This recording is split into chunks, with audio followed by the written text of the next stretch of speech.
about my protest. And I have to say that the two police officers that handled that particular call handled it very well, in my opinion. I have no complaints about how they handled it. On the other hand, I hear Sue Montgomery's not too happy about it.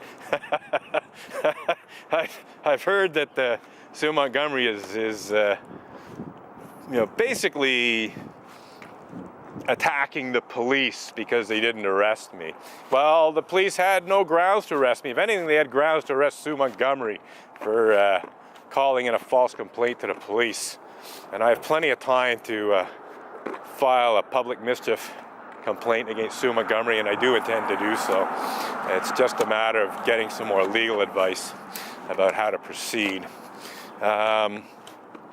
Anyhow, it's a beautiful sunny day right now. It was cloudy earlier. The sun seems to have popped out. It's not as windy as it was, but gusts of wind were blowing around my freestanding picket signs, so I put them away because I didn't want them blowing all over the place. I'm expecting someone to show up at 11, and I'm planning to stick around until at least, probably noon. Continue the protest. Let's see, okay, it's 10:41, so we've got 20 minutes until 11. Not sure how much battery power. I should have brought a third battery along, but I only brought two and one's already gone. Let's see here, 20 minutes into the recording. So let's have a look at, I will display the picket signs that Sue Montgomery was looking at when she took my picture. So I've already spoken about the unsafe sect one, so we know, we've already seen, I think, what that looks like. So the other picket sign that Sue Montgomery was looking at, and which appears, no doubt, in the photo that she took of me, says, Unitarian Universalist perversion of justice sucks, U*. This picket sign protesting against Unitarian Universalist perversion of justice actually predates by some years the false blasphemous libel accusation that the Unitarian Universalist Association brought against me in June of 2012. I can't remember exactly when I first created this picket sign, but it refers to previous perversion of justice by Montreal Unitarians, and that includes misusing the criminal justice system to try and silence me, to shut down my protest, and so on. And that's, as far as I'm concerned, what is happening right now with Sue Montgomery's highly questionable criminal harassment accusation against me. Sue Montgomery does not actually have any reasonable grounds to fear for her personal safety, which is essential to a criminal harassment charge. I have a long track record of peaceful public protest. I am very non-violent, even when provoked. Even when I'm assaulted by Montreal Unitarians, or indeed other Unitarians, my response is pretty minimal, and it's usually just words. There's been almost no retaliation or even defensive violence on my part in the whole 20 years that I've been protesting outside the Unitarian Church in Montreal.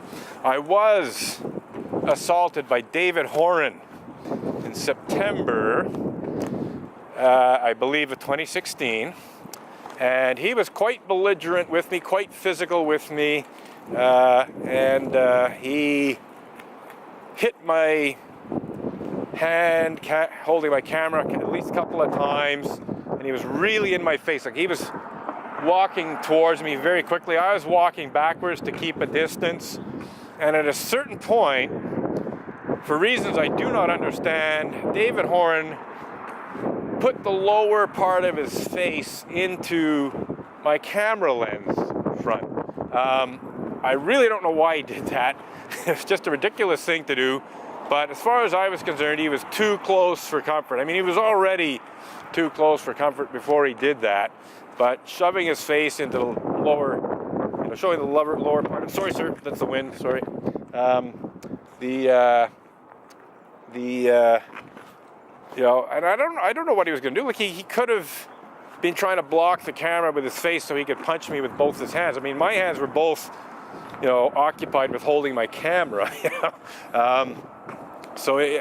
Anyway, what happened is he put the lower part of his face into literally touching the front of my lens, and I said, no, that's enough of that. I just stopped walking backwards. So he basically walked into the front of my lens with more speed and pressure than he expected. I mean, no doubt in his mind he thought I'd continue walking backwards, and I said, no, enough of that walking backwards stuff. So he basically, with his own force, his own body weight and momentum and everything, his face pressed into the front of the lens much faster than with more pressure than he was expecting, and he ripped his face away from the camera, and then of course he proceeded to get even more belligerent. But that's it. All I did was stop walking backwards because he was being a little, as I said, too close for comfort. He'd already hit me a few times. He got a cut lip out of the deal, and I think the cut lip was more from ripping his face away from the camera than the fact that I stopped walking backwards. I think the cut lip came when he ripped his face away. I don't know that for sure, but in any case, that's it. That's the highest level of, in quotation marks, violence that I've ever engaged in the whole course of this protest, and I think it was justified under the circumstances. And I didn't mind putting that video up on YouTube for everyone to see. I don't think I did anything untoward.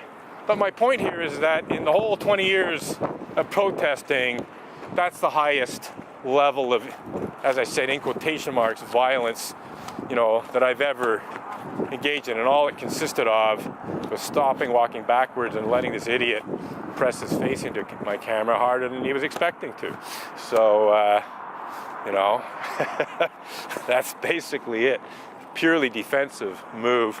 And from my end of things, like all I did was stop walking backwards. That's it.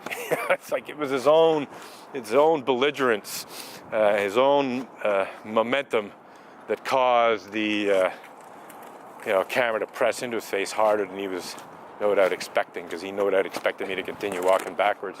So that's it. I have no intention of causing any physical harm to anyone. I've never had any intention of causing any physical harm to anyone. This is a war of words. I intend to keep it that way. So Sue Montgomery's ridiculous criminal harassment charge against me, I don't think it's going to stand up when it gets to court. I'm actually surprised that they'd even got past the prosecutor's desk. But I think it has a lot to do with the fact that Sue's deputy mayor of Montreal. If Sue was not deputy mayor of Montreal or the mayor of Côte-des-Neiges, Notre-Dame-de-Grâce borough, I'm quite certain that if she went to the police with exactly the same complaint about my behavior, that they would have said, sorry, Sue, he's not doing anything illegal here. She'd already gone to the police and made complaints against me, and they told her he's not threatening anyone. He's not making any threats or anything. Basically, I think the police long ago assessed that I'm non-violent and that I'm extremely unlikely to become violent. I think they assessed that years ago.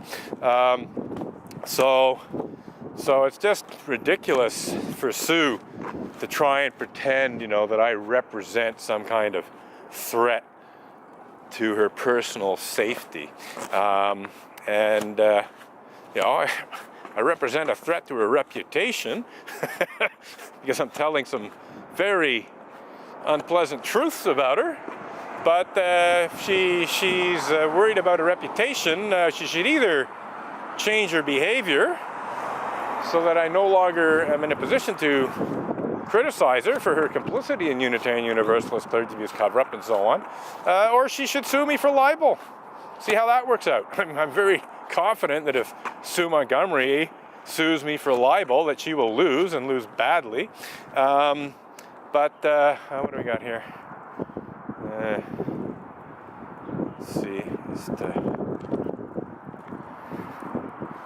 All right. So just got somebody coming this way. And anyhow, as I was saying, Sue already threatened to sue me for libel in December of 2014, and I said, bring it, essentially. I said, be my guest. Everything I'm saying, everything you're pretending is libelous is actually very truthful and supported by evidence. So if you want to bring that to court, be my guest. And of course she didn't. So that's that for now. Just going to check the time here. We just got about a minute and a half of recording time left on the half-hour segment of video. As I said, I'm expecting a friend to show up at 11, and he actually, as a result of seeing Sue's foolishness of the 18th, he decided to come and be here in solidarity. He even proposed sort of a support protest. And so he's showing up at 10 minutes or so from now, assuming all goes well. And as I said, I think I will continue to protest until around noon. Normally I would finish up at 11. But because of my friend arriving at 11, and because there is this communion ceremony at 11:45, I think I'll stay till noon or a little after noon, and then it'll be a day. Basically, the traditional April Fool's period of time here. And yes, the theme of this protest is indeed centered around April Fool's Day, and we're talking about